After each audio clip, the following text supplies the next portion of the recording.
All right. Hello and welcome again to Sacktown Talks. Jarrett Blonding here again, welcoming Anne-Marie Schubert to the show today. Anne-Marie, how's it going? Thanks for joining the program. It's good. Thanks for having me on. I appreciate it very much. Exciting news here lately. You've made a little announcement running for Attorney General. Can you kind of, I guess, talk to us about kind of how you're looking at the race and why you decided to jump in? Well, I decided to jump in because this is all I've ever done. I've been a public safety advocate since, when I got out of law school. I've been a prosecutor for 30 years. I have obviously the experience, and I've led a large DA's office. We're one of the biggest in the state. Right. And I feel like this is the next step. And I feel like California, as I said in my launch speech, at least in the criminal justice system, has lost its way. And we have a lot of chaos in the justice system. And we need to find the middle ground so that we can bring back that balance that's so necessary in our criminal justice system. Right. And it's kind of, for the listeners who don't know, you're Sacramento DA, and I guess, how long have you been a district attorney? And I guess, when did you first win your first election here? So I graduated law school in 1989. I became a prosecutor immediately after that. I worked in the Bay Area for a while, and I came back to Sacramento as a deputy DA in the mid 90s. And I became the elected DA I was elected in 2014, and I was sworn in January 2015. I was fortunate to have the support of then District Attorney Jan Scully. But my path to that has always been as a prosecutor. So while I've been in the DA's office here, I spent the majority of my prosecutorial experience doing trials involving violent crime. My passion is obviously DNA and cold cases. And I spent many years in the homicide unit. I've spent a long time in the adult sexual assault unit, and also doing child abuse types of cases as well. So I have that level of experience that's really necessary to kind of understand life in the criminal justice system. Yeah, COVID-19 in the last year has kind of turned everything upside down, and the criminal justice system has really kind of come under the microscope. And you're seeing a lot of activist district attorneys kind of running and having success up and down the state. What are your thoughts kind of on where district attorneys' offices are heading in California and the role of a prosecutor? Well, I think that, my philosophy as the role of a prosecutor is that there's more to being a prosecutor than being in a courtroom. I think it's, our core function has always been, if somebody commits a crime and we have to prosecute them, that's what we're always going to be there for. But I've also taken the philosophy for many, many years that we can improve the quality of people's lives by actually being in the community as well and trying to prevent crime. Where I think California has gone, at least in terms of a few of the DA's offices, including Los Angeles and San Francisco, is they've become, as I call them, somewhat rogue prosecutors that have become have been more interested in the rights of individuals that are convicted of crimes than people that are victims of crimes. And I made that very clear in my launch speech that, victims have been abandoned. And that's very, very true of what you're seeing for many of these prosecutors that have been elected throughout the country in a small number of jurisdictions. The California Attorney General's office is always called California's top cop.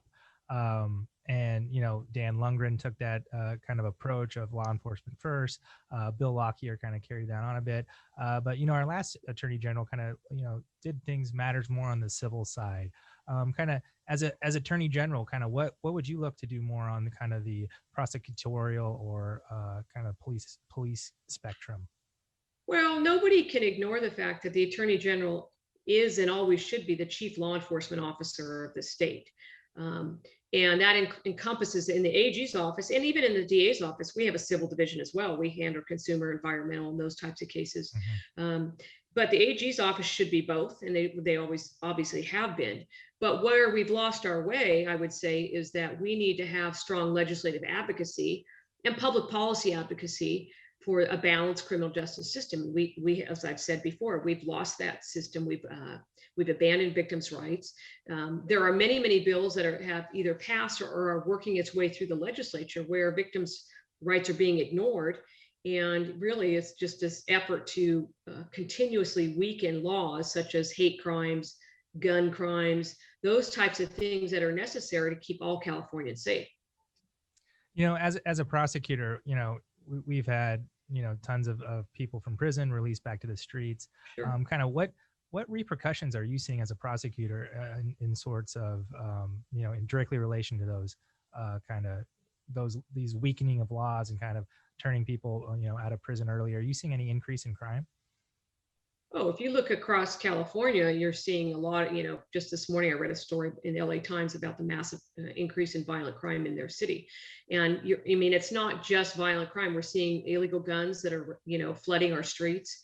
I have my own opinions about, the fact that we've got this massive EDD scandal, billions of dollars that have gone into the hands of people. And I suspect that much of that money has been used for criminal enterprises. But we are seeing increase in violent crime really across the state. Do I think that our system needs to have some balance, and do we need some? Do I think everybody should stay in prison? No, of course not. I think that I believe in rehabilitation. I believe in redemption. I believe in second chances, and I believe in compassion. I also believe in accountability, and that wholesale policies that just eliminate accountability without affording victims their rights is not a system that keeps California safe. And so we've, over the last, I don't know, since probably 2011, we've reduced our prison population by close to I think 80,000 people. And I think there are some things that are valuable in terms of, if people deserve a second chance, we should be willing to do that. But we can't just adopt policies where we send people out of prison with little to no resources or rehabilitation, and really not meet what I call a meaningful accountability for the crimes that they've committed. I guess, the Attorney General's office has always been a great way to hold, certain entities or individuals accountable, whether through civil or criminal means. Kind of what are some of the establishments that you're looking forward to regulating, kind of holding accountable? Oh, I think like I said before, it's both civil and criminal. I think that there's much needed public policy advocacy in the Attorney General's office for criminal justice, legislation, policy, the setting of those types of things.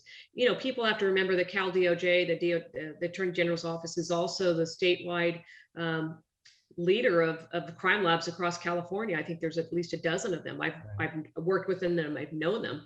I look forward to the day when it's a great crime lab that we even advance it even farther into some of the types of things that we've done here locally in Sacramento, like we did on the Golden State Killer, like we did on the Ricky Davis, which was an exoneration of an individual that was convicted out of El Dorado County. I look forward to that. I look forward to becoming the statewide leader on more of this EDD kind of stuff, because we haven't seen that in the AG's office, even though it's a massive statewide issue. And then obviously on the civil side, I look forward to making sure that we're holding, companies accountable for bad behavior. People that harm the environment are held accountable for polluting our waterways and those types of things. But there's much work to be done. But I definitely feel very comfortable in filling that role. Obviously the capture of the Golden and prosecution of the Golden State Killer is one of your major achievements in the last few years. And kind of what you just attributed to that was, a successful DNA lab. Kind of, the state labs, help other counties who don't have those great resources. Kind of what kind of the technical things that you've learned in the Sacramento labs do you think that you can bring to help kind of the state of California update its procedures? Because it's not only, DNA, it's firearms and so forth. The state has. Well, the most important thing, especially about DNA, is it just simply tells, whether it identifies the guilty, exonerates the innocence. Probably one of my proudest moments as a prosecutor, obviously the Golden State Killer is a big deal, but we were also asked by another county to help with a case called the Ricky Davis case. And Ricky Davis was convicted in El Dorado County for a murder, and he had claimed his innocence. And so the Innocence Project came to our lab because we have a very well-known lab and very good lab. And they asked us to do the DNA testing to see, is Ricky Davis really the actual person? And ultimately, through all that work, Ricky Davis was exonerated, and now somebody else has been identified and is now pending those charges. So I look at these tools, DNA is what it is. It has the ability to identify, and it has the ability to exonerate. We as all Californians should be very willing and interested in using that tool to the best of our ability, because it is the greatest tool ever given to find that truth. No matter where it goes, we should just be willing to follow wherever that leads us. Right. It's amazing science. You're kind of coming into a political climate here where it's very partisan, Republican, Democrat. The state is overwhelmingly Democrat here in the last few years, and you're kind of choosing to run as a no party preference. Can you kind of talk to us about your decision to run, without a party, and kind of, I guess kind of your path? How are you going to forge forward without kind of identifying with one side or the other?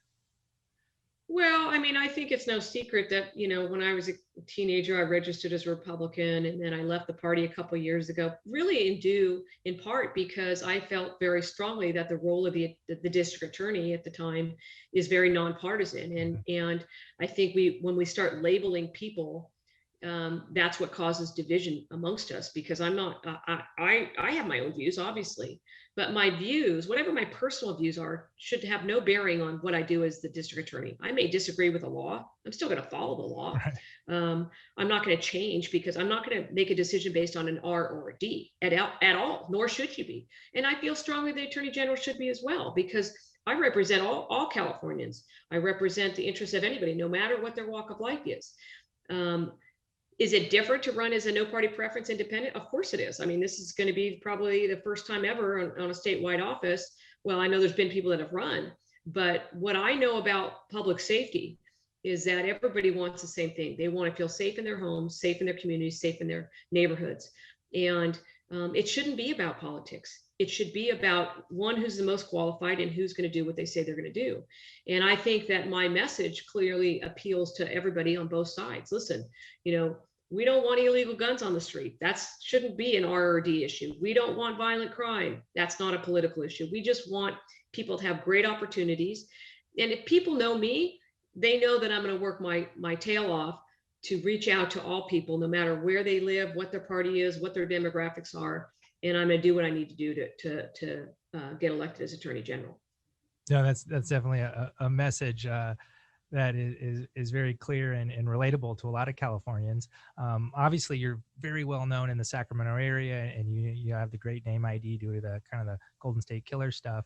But kind of what challenges do you see, kind of, I guess, running statewide and kind of getting your name out there without kind of the financial support of kind of a party?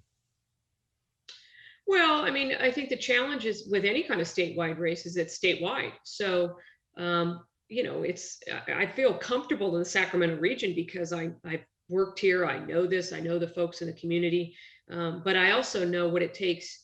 I'm a one county person right now. I know what it's going to take to get to the 57 other counties, and I'm very comfortable going out and doing everything I need to meet people across the state. And so, you're not going to find anybody that works harder than me in terms of reaching out to individuals or groups.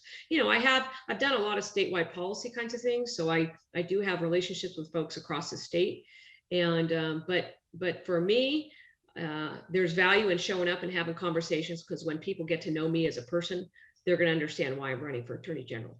Right. Police accountability has been, a main topic in the legislature, kind of following the George Floyd, saga this past year. Kind of what are some of your thoughts on some of these police accountability bills, kind of decertification, and of course the Attorney General is asked to have a central role in a lot of these issues.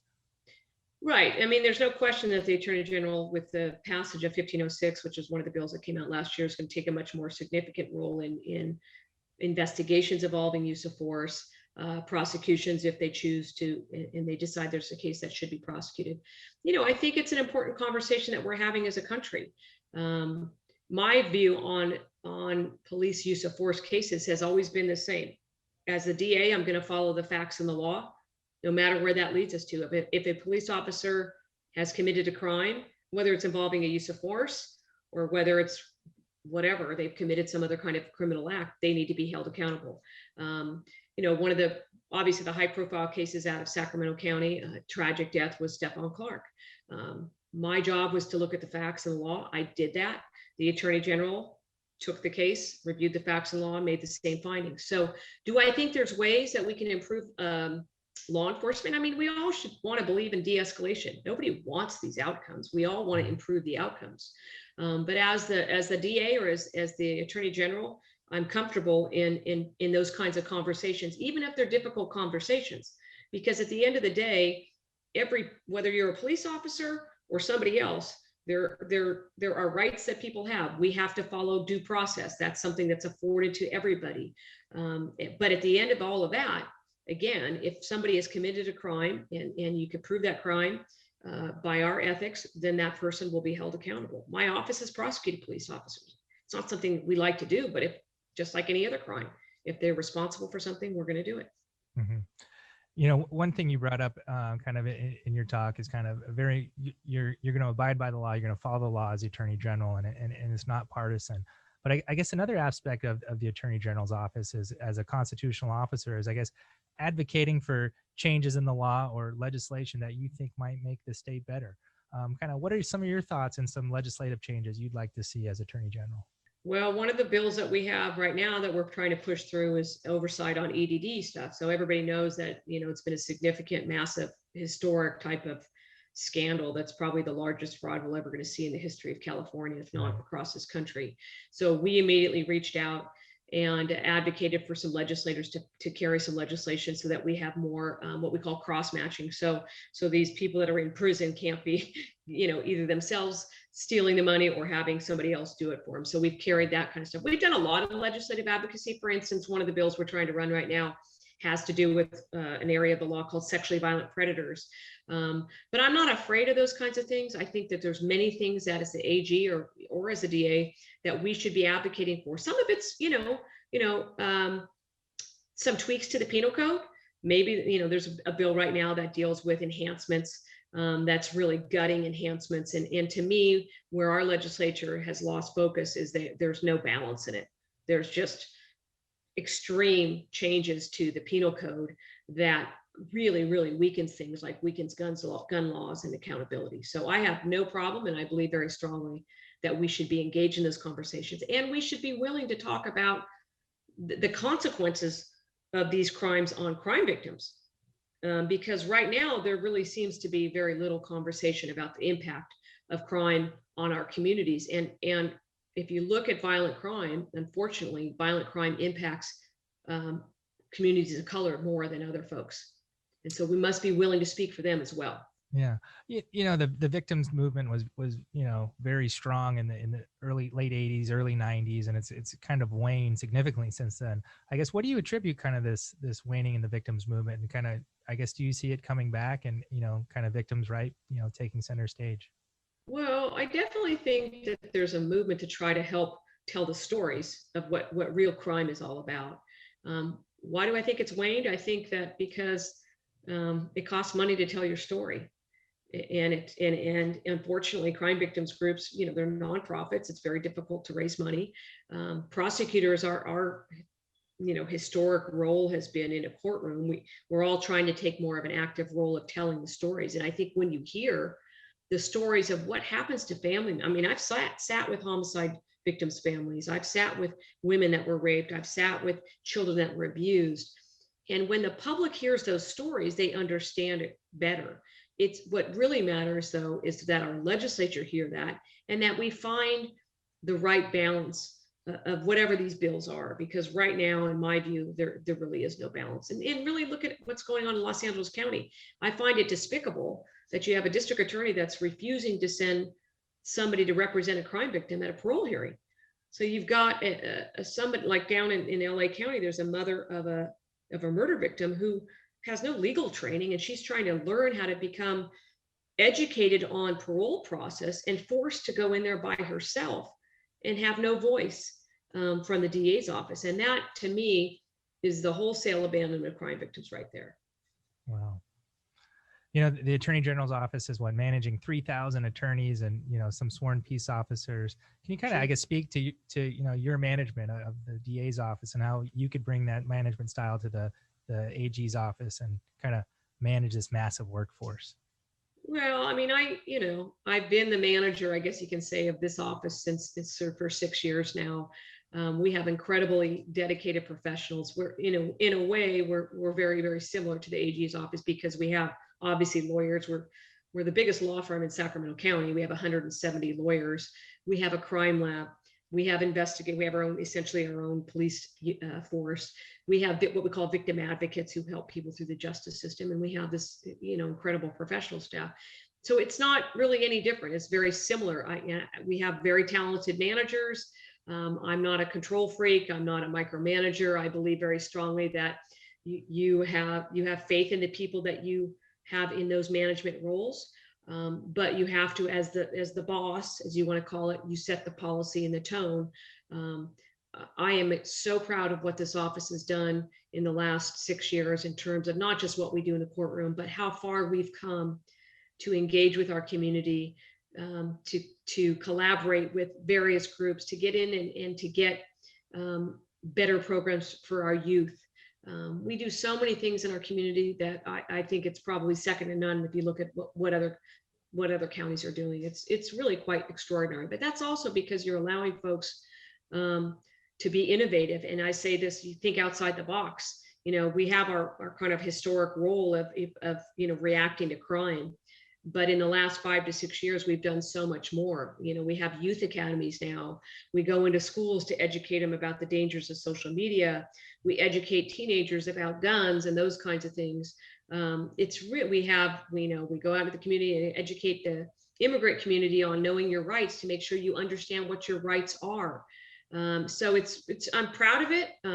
Definitely more that we can always do, but we have to be willing to have this kind of thought that we can be more and more innovative every day in terms of how do you enhance the lives and how do you increase public safety.